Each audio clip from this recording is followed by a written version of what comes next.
திரிலோசனதாசர் ஒரு பொற்கொள்ளர். சிறு கிராமம் ஒன்றில் வசித்த அவர் கிருஷ்ண பரமாத்மாவிடம் ஆத்மார்த்தமான பக்தி கொண்டு தினந்தோறும் ஸ்ரீகிருஷ்ணனுக்கு பாமாலை புனைந்து சூட்டி மகிழ்வார். அவர் மனைவி கனகாபாயும் அவரைப் போலவே தெய்வ பக்தி நிரம்பியவள். அந்த நாட்டின் அரசரான முகம்மது அலி தன் மகள் சாந்த் பீபியின் திருமண நிச்சயதார்த்தத்துக்காக ஒரு வார காலத்துக்குள் அழகிய நவரத்தின மாலை செய்து தருமாறு திரிலோசனதாசருக்கு கட்டளையிட்டார். திரிலோசனரோ, பகவானுக்கு தொண்டு செய்யவே எனக்கு நேரம் போதவில்லை, இருந்தாலும் ஒப்புக்கொள்கிறேன் என்றார். காலக்கெடு முடிந்ததும் அரசர் தன் மந்திரிகளை அழைத்து நவரத்தின மாலை தயாராகிவிட்டதா என விசாரித்து வர அனுப்பினார்.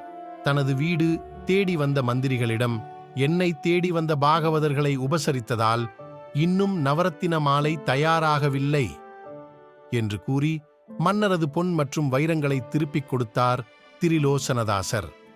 மன்னருக்கு சினம் பொங்கியது. எனது வேலையை அலட்சியம் செய்துவிட்டாரா திரிலோசனதாசர்?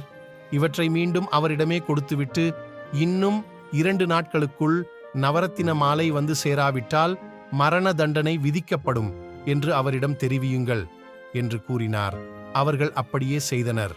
நவரத்தின மாலையை 2 நாட்களில் நான் எப்படி செய்து முடிப்பது என்று திகைத்த திரிலோசனதாசர் அடர்ந்த காட்டுக்குச் சென்று ஸ்ரீகிருஷ்ணரை தியானித்து தவம் செய்ய ஆரம்பித்தார். சதா நேரமும் தன்னையே தியானிக்கும் தம் பக்தர் திரிலோசனதாசரின் உயிரை காப்பாற்ற நினைத்தார் ஸ்ரீகிருஷ்ணர். எனவே அவரது உருவத்துக்கு மாறிய பகவான் அவரது இல்லத்துக்குச் சென்றார். ஸ்ரீகிருஷ்ணரும் இரவு பகல் பாராமல் 2 நாட்கள் கடுமையாக உழைத்து நவரத்தின மாலையை செய்து முடித்தார். பின்னர் அவரே அரண்மனை சென்று அரசரிடம் நவரத்தின மாலையை கொடுத்தார். அதன் அழகும் வேலைப்பாடும் அவர் மனதை கவர்ந்தது. நமக்கு எப்படியும் மரண தண்டனைதான் என்ற பயத்துடன் வீடு திரும்பினார் திரிலோசனதாசர். அவரது பயத்தைக் கண்ட கனகாபாய், என்ன நடந்தது என்று கேட்டால் அவரும் நிகழ்ந்ததை விவரித்தார்.